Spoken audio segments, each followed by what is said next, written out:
Yo guys, what's up? Amala here with Unapologetic Live. Thank you for joining me on this most auspicious day.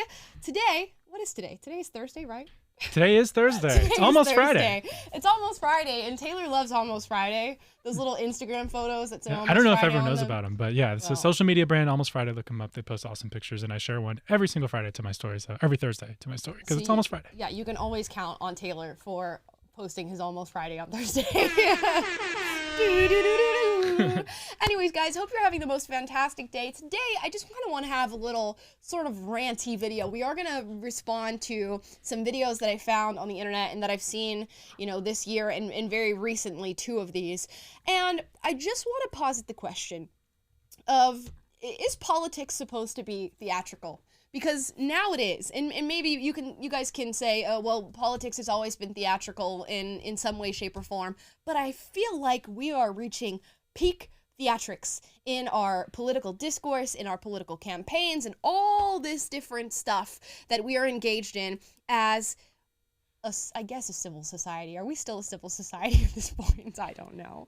But I want to talk about specifically what people choose to do with their campaign ads. I don't know if this is something that I just haven't caught on to or that I'm just now recently realizing, but I cannot believe how done up and overproduced some people's political ads are. And if they're not done up and overproduced, they're completely just asinine, ridiculous, crazy videos that I cannot believe we are seeing on the internet. So I want to talk about that today. We'll get into discussions about political theater, how much of it is real, how much of it is just used to stoke the flames of division in our country, and whether or not we want to move towards a country that isn't hiring actors and comedians to be our public servants, and certainly not electing them. But let's get into this. I want to put a disclaimer here first. I'm not going to be endorsing or unendorsing any of these candidates or saying, don't vote for them or vote for them. I simply just want to talk about the videos themselves, the process that people go through to make these, the narratives that are present in some of these videos, and just the state of politics in general in America. So we're not even going to discuss these candidates in particular. We might discuss the ideas that are expressed in their videos and what they do, but we're not going to talk about their platform. We're not going to talk about electing. We're not going to talk about voting them. That is not my job, okay? So this first one you probably have seen because we've covered on the show before, but I wanted to bring it back up because it was just crazy for me to see. This is a video from the Democratic side of the aisle, a campaign ad. Let's watch. The pain of our past persists to this day. In Kentucky, like many states throughout the South, lynching was a tool of terror. It was used to kill hopes for freedom. It was used to kill my ancestors. Now, in a historic victory for our Commonwealth, I have become the first Black Kentuckian to receive the Democratic nomination for U.S. Senate. My opponent, the very person who compared expanded health care to slavery. The person who said he... Dude, I just can't believe. You know what you have to do to get a video like this? You have to actively go buy this rope, form it into a noose. You gotta put your little suit on. You gotta put it around your neck. Not only that, you have to have an entire little camera crew production. I'm sure they had some lighting stuff going on here. You had to have a whole group of people look at this idea, look at your script, film it, light it, all these things, and they all went, yep, great idea, yep. In fact, after we're done filming, we're gonna edit it, make it all nice and dramatic, put in all these photos and everything, and these old school, Jim Crow, KKK-esque photos, historical pictures, and we're gonna publish the ad, and we're gonna show it to people. How many hands did this video cross? How many eyes saw this video and went, yep, great idea.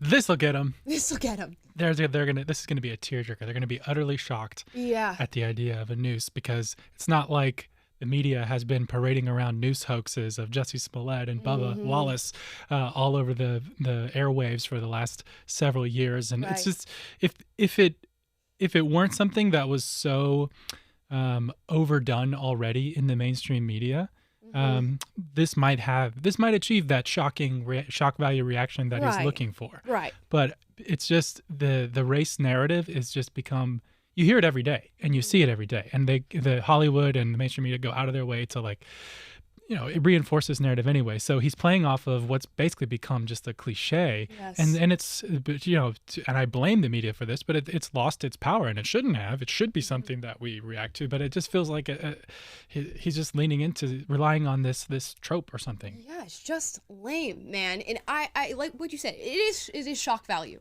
That is really what they are most concerned with.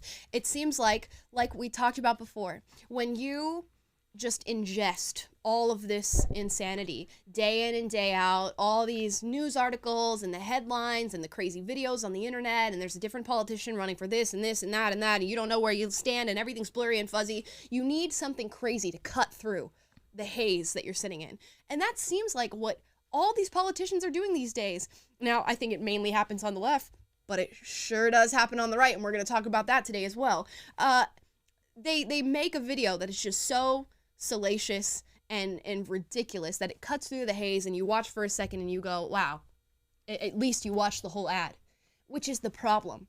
It's a problem. It's a problem not only in the production of videos like this, but in our consumption of videos like this, because guess what? That threshold, it takes more and more and more. The ads have to get crazier and more overproduced and crazier scripts for us to even have our attention given to these different politicians. When really, what we should be seeing is, you know, in your respective states, this guy's running for a state rep. This guy's running for Congress. This guy's running for the Senate. And you guys sit and go back and forth and you debate.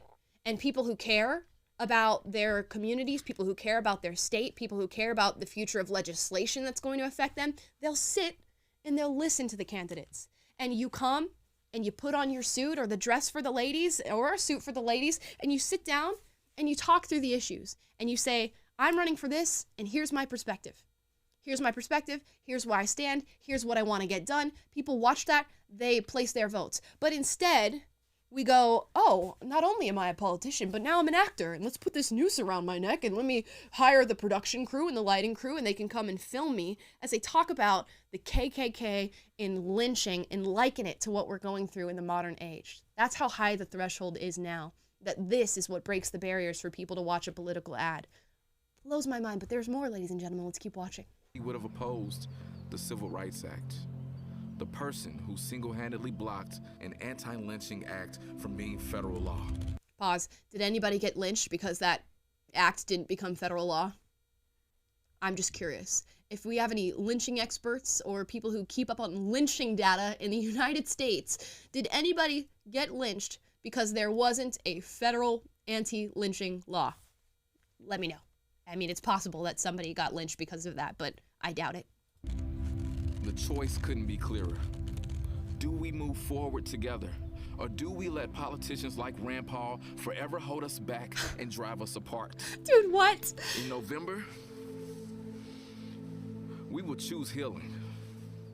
We will choose Kentucky. Oh, you know, there's something really profound about what just happened there, and I'm going to go back just a little bit, okay? Watch this. In November, you see how the noose was just rope that they bought, and he put it on his neck, and then he took it off? That's basically what you can do with any of these false narratives that are being pushed to you right now. Dang. It's a noose around your neck, you put it there, and you can take it off. And Taylor's like, dang, I know, that was fire. It's like, that's the victim narrative, and you just, it's fake. You put it on yourself. You could take it right back off. Literally, that's all you had to do. So honestly, you know, this was a profound moment for me watching this ad. I'm grateful that he paid a production crew to create this for him, because it completely exemplifies exactly what we've been talking about for so long. These are false narratives that do not really exist in the modern day, aside from a few small-minded people. And you choose to get all the products you need to create something like this, put it around your neck, and then take it off when your ad's over. You should have honestly just left it on for the rest of the ad. But like all these false narratives, they crumble.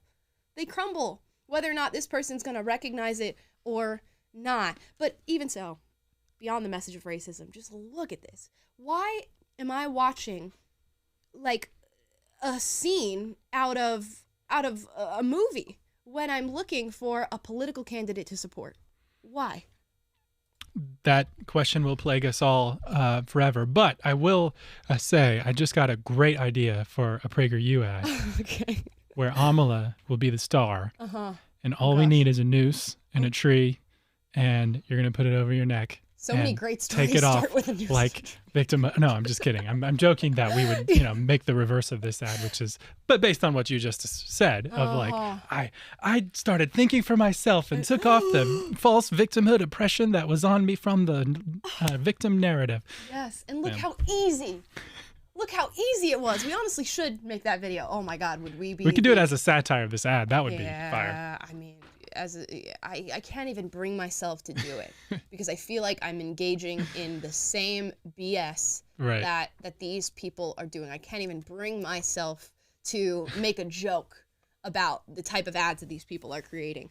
But yeah, man, where are we at? And I see so many people, they commented on this ad, they were upset about it, not even because of the production of it, but because of the subject matter, and that's fair. I have my criticism for it. We discussed it on the show and did it. But even so, why are our politicians making ads like this? It's just the world that we exist in now, that this is the way that we get our information. And it's sad, man. I long for the times where politicians stood face to face, went through the issues, had a clear-cut moderated debate, and then you from your home got to decide who you voted for. And even now, the debates that we have on our national television for the candidates for any given seat of office, let's use the president for example. Theater, it's a movie, it's a show. It's almost like they plan out the moments that they're going to have that they know are going to have the most controversy, that the most people are going to see, and that's what they act out. And we're going to get into the fact that, yes, people actually do that, but we'll talk about that later. I don't want this criticism to be levied on one side, because this issue I've recognized on both sides. Now, like I said before, I think it's more of an issue for the left to create these theatrical reenactments of racism and all this stuff and these overproduced political ads, but this morning, I woke up to find one of a Republican, and again, not even going to go into the name, not even going to go into what they're running for, because I could not care less, really. I just want to talk about the subject matter of the video. Here we go. Democrats like to say that no one needs an AR-15 for self-defense, that no one could possibly need all 30 rounds. But when this rifle is the only thing standing between your family and a dozen angry Democrats in Klan hoods, you just might need that semi-automatic and all 30 rounds. Okay, gosh. Dude, I don't even know where to begin. First of all, so many conservatives, and I mean big conservatives on the internet, were cheering on this ad and talking about how great it is, and this is a groundbreaking political campaign ad. Huh? ¿Cómo se dice? Come again? What do you mean? What about this is groundbreaking? It is quite literally what we just watched. I want to make that abundantly clear. It's what we just watched, but the coin has been flipped. And I understand. A lot of people are going to get in the comments and say, well, the Democratic Party is the party of the KKK, or let's say was the party of the KKK. Let's be really accurate when we talk about this. Sure, definitely. We know that. I think a lot of people know that. Maybe there's some that don't, but this ad certainly does not communicate that historical fact. It instead paints modern day Democrats as being the KKK. And I just, again, the same question.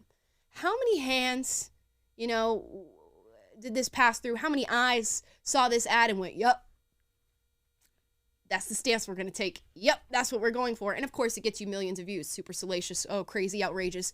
And the right-wing end of the spectrum really, really loves it for some reason. But is this what you would hold up as, a beautiful representation of American politics? If a foreign person came and visited you and said, I really want to know what American politics is like. Can you show me the side of it? Because I see a lot of the craziness. Show me the goodness in American politics. Show me the structure of it. And you go, oh, here's this ad of this guy who hired, 7 to 10 people to dress up as members of the KKK, a virtually non-existent organization, and pretend like they're going to run at him with fake bats with nails on them and harass him. And people saw this and went, that's a good ad. Unbelievable. My unbelievable. Taylor, are you with me on this one, or did you enjoy this? Well, I enjoyed there is sort of a ha, it's like a chuckle that you'd get from looking at a meme. But this isn't a meme. To your point, it's a political ad for a candidate who's actually running for an office in the United States of America. Yes. And, I know we're in a day where we elected a reality television star as president, and daytime television doctors are becoming senators. Yep. So to the point of this whole live stream today, American politics is sort of descending into this, clown world situation. And so this is par for the course for that type of setting. But I do lament that fact. I lament that this will probably be effective for the subset of the group that wants to see stuff like this and get right. that. We like I think of the word clapter. Like we criticize late night television hosts like Jimmy Kimmel, Jimmy Fallon, and Stephen Colbert for just saying the basic leftist talking points and saying things that aren't even funny, but just going for the clapter, saying things that their audience wants to hear so they can say, those dumb conservatives, they're so silly and stupid, holding us back. And I feel like this is just the equivalent of that. And this is just the other flip side of the coin to the first ad that you showed. Yes, and to be fair, and just to be equal here, I'm going to criticize this ad in the same way I criticize the other one.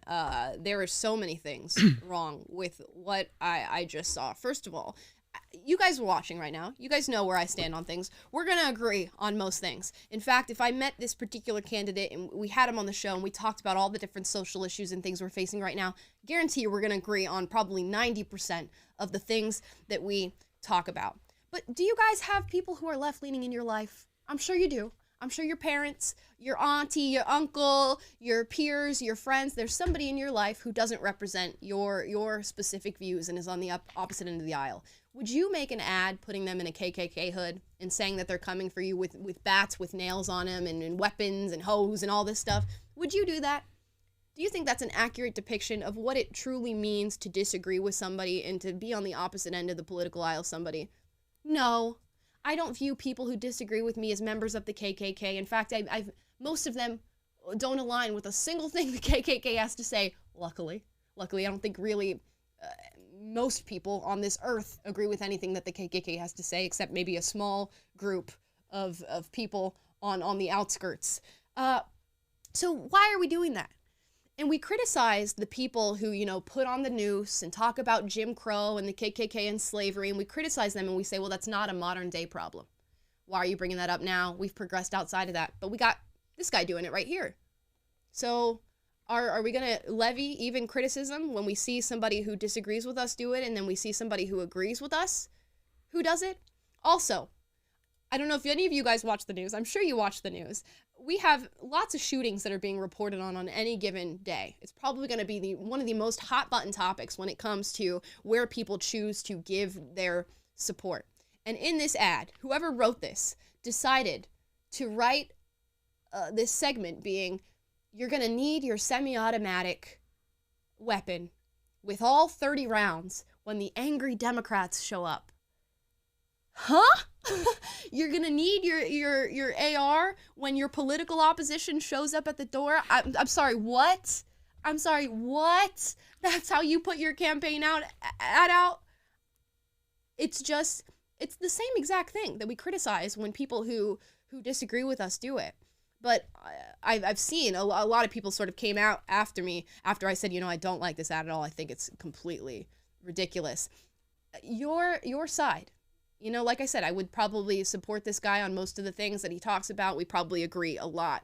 Doesn't mean I have to support this. Doesn't mean you are not worthy of constructive criticism. And there's a lot of constructive criticism that I can give to this ad in particular. And what would be the smartest thing, I think, for anybody who is looking to get into office or to make change or to simply be a public servant in any way, shape, or form, is to sit here poised, rational, professional, factual, unemotional about the issues, and say exactly what you feel straight to camera.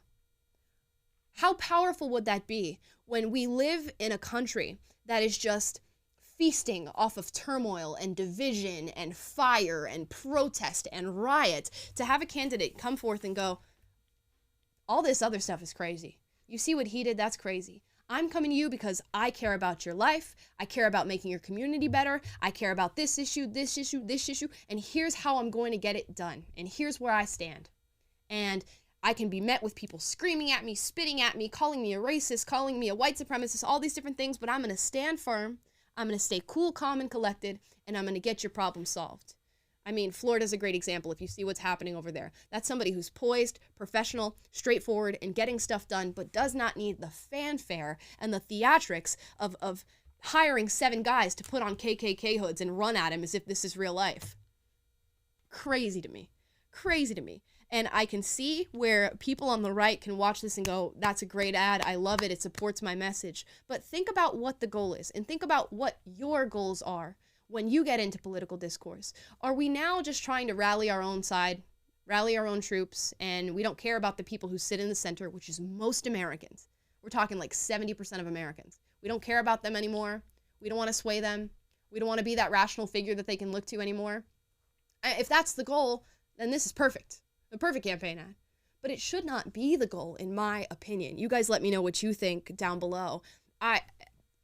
All the political ads that I've seen, and we're going to get into one more at the end of this, that takes the cake, honestly. And it's only like 8 seconds, and it takes the cake over both of these. But this just blows my mind. I remember learning in civics class as a child about what the political system looked like, what our government system looked like. And you would flip through the American history book and just see all these poised figures, specifically men for the most part, because we know that's been the history of our country, who just stood strong. I mean, regardless of what side of the political aisle they were on, they were professional, they were tactful, they were presidential, even if they weren't presidents at the time, whatever politician, whatever political seat they were in, professional. I mean, what they did behind closed doors is another conversation for another time. But to the eye, on the camera, to the American people, professional, an image of strength. None of this, what we just watched with the Noose, what we just see with the KKK AR-15 guy, none of that is professional. None of that is something that I would look to and go, yeah, I'd let you babysit my kids. I want to have you in my community as a leader. I want to have you as a role model for my children. That's what we should be looking for. Who would you want as a role model for your child?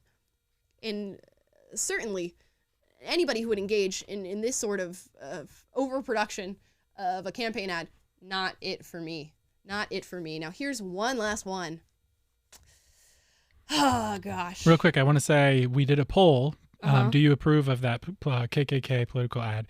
And we have 62% say no, and 38% say yes. So it looks like you have talked a few people over to your side. Hey. And we had a lot of Amala 2036s being posted in the chat during your speech about what a good campaign should look like. So people are ready for you. I am not ready for it. I will tell you that. If this is anything like what it looks like to run for any sort of office, I'm going to sit this one out.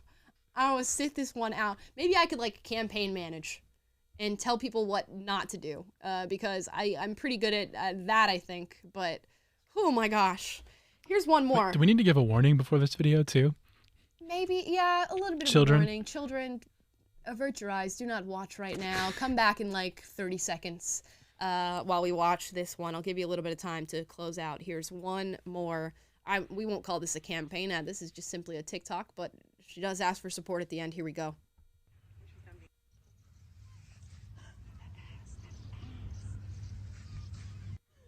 Vote Senator Mack. This is a seated official. You can hear in the background somebody going, the ass. I don't know if you guys heard that. Unbelievable. I just don't. This is what we've come to. Is it safe to look yet? It is now safe to look, guys. Unbelievable that this is, and you know what? This made news for a little while, and it hit all the major conservative news outlets or whatever, and the left media outlets went a little hush on it, but it's out of the news now. It's done. Nobody's talking about it anymore. That's how crazy our society has become, that you can have a literal politician twerk their butt cheeks at you on a beach, ask for your vote, and it hits the news for a week and it's gone. I don't know what else to say about it.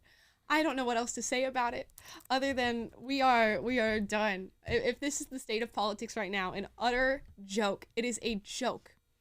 Like, so many people, when they saw the conservative ad that I talked to you about, the KKK one, they defended it, and you said, you know, I like the ad, whatever, it made me laugh.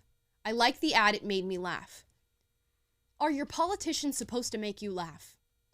Are your politicians now not only supposed to be public servants, but comedians, actors, dance artists, apparently, with twerking on the beach? And I don't care if that's something you do in your free time, whatever, it's fun. People go out, I go out and dance all the time, and go out with my roommate, we dance to hip-hop music, whatever, fine.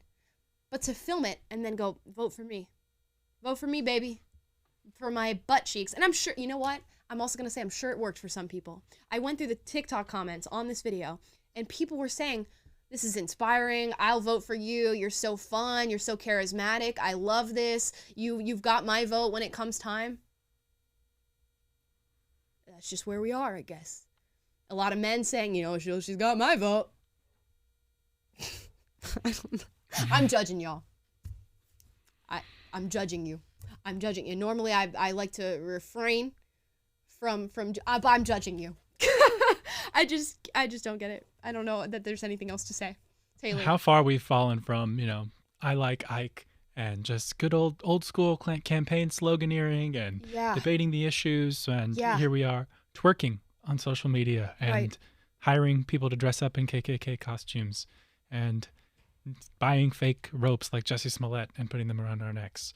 That's the state of American politics. And I think that is the broad point that you're making in today's show is just this.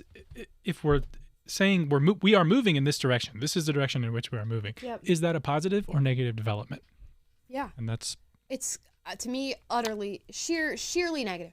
Like it's so abundantly negative.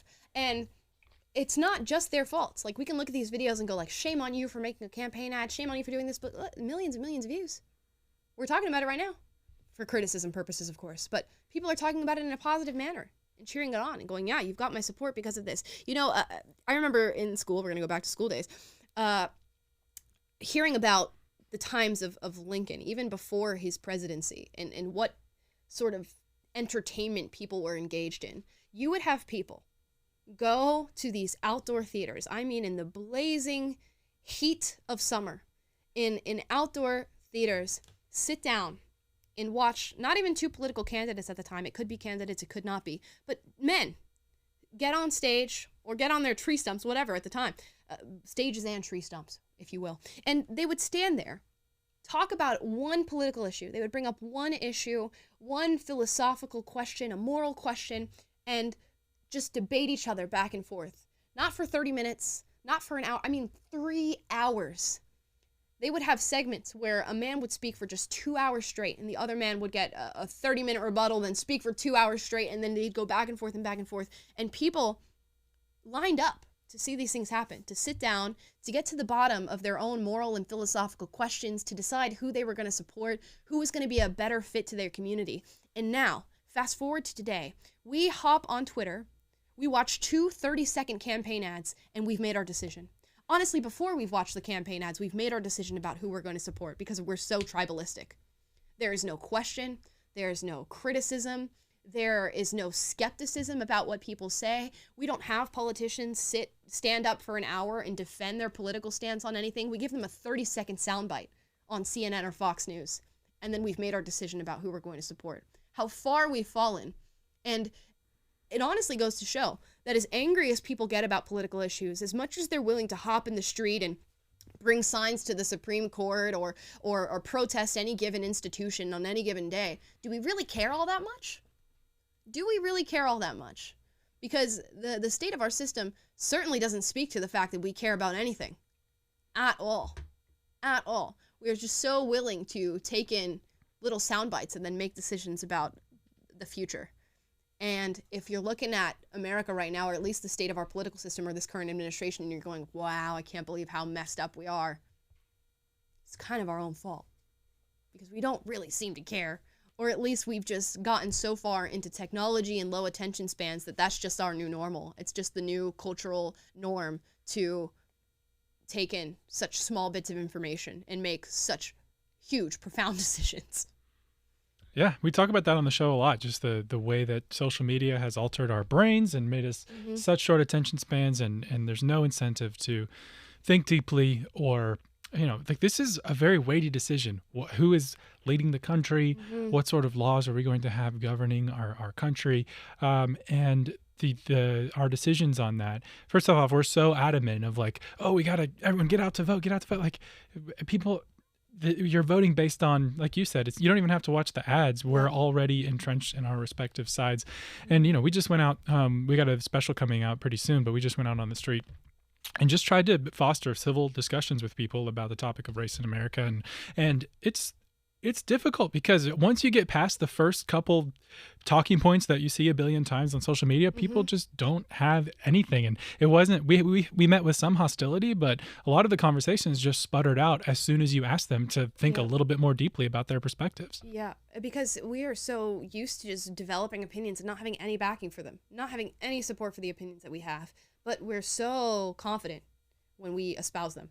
It's kind of wild. I was almost like, when we went and filmed that video, I was just like, oh, we're not going to get any good content out of this. I don't feel like any of the discussions were super fruitful. You know who I had the most fruitful discussions with? People who weren't United States citizens. Those were the people who came forward and had really, really more nuanced opinions than I might have had on the issue. They were the ones who I had the true discussions with. None of the American people, for the most part, had anything to substantiate what they were saying, which was just wild to me. But we are going to end up putting out those videos, and you'll be able to see them. We're hopefully going to watch them, and I'm actually going to go through and talk about what the goals of the conversations were, because that's how bad some of these conversations panned out. But that is where we are at, and I wonder what it will take to get us out of it. Like, are we going to have this reinvigorated interest in what it truly means to get to the bottom of these issues? Yeah, we are due for a renaissance and enlightenment of sorts of our modern times, of people waking up from having low attention spans and their brains microwaved to death from social media, and just having our culture, everything be so fast food, expediency, and quick, and no slowing down thinking, and knowing who you are, knowing your identity, knowing what you think about the things, and actually having to contend and use your words and think critically. We're due for, I signed me up for a new enlightenment or something like that. So one can only hope. It can't get that much worse. But instead, meanwhile, we are heading towards the metaverse and, AI bots and things. So it's not looking good right now, but it's not looking good. We can dream. We can dream. I have a dream. We can dream from our pods with our metaverse glasses on or something like that. Like we live in Ready Player One. Last note here, and just something that I've wanted to state.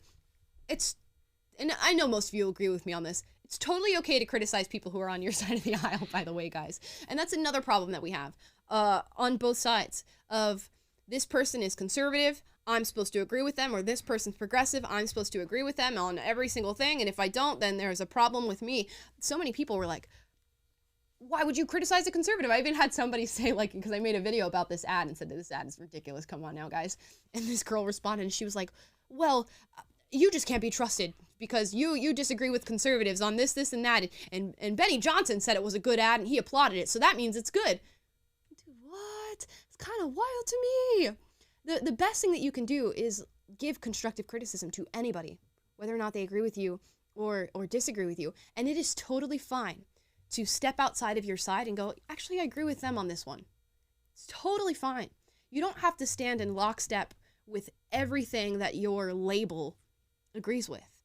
And in fact, I think that's where we've hurt ourselves the most, politically and socially, is that people don't feel comfortable stepping out and criticizing their own side, or maybe going, you know, I agree with the other side on this one, which is why we're going to continue to have so many problems. Most of the people in this country are centrists, meaning that politically, you know, you're not really Democrat, you're not really conservative. I guess you'd qualify that as independent. Like, most of the people in this country are exactly that. Yet we've sort of consigned ourselves to saying there's two sides and you have to agree with those two sides. There's no Mod Podge, there's no middle ground, there's no in between, there's no center. You are either this or you are that. And that's going to be to our extreme detriment, if not already, but in the near future.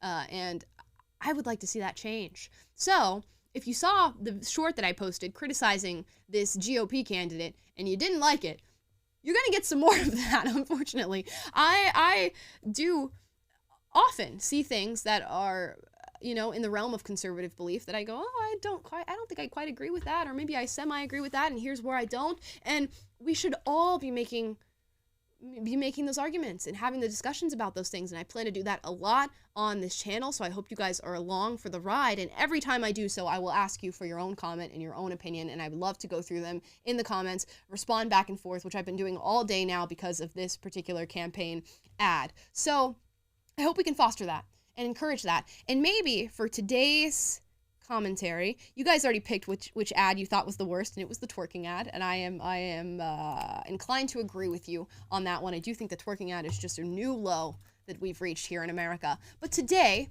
on the comments after the stream, not during the stream, after the stream, let me know, where do you stand politically, do you think? And if there is an opposing side to your current state of political belief, where's one point where you can agree with them?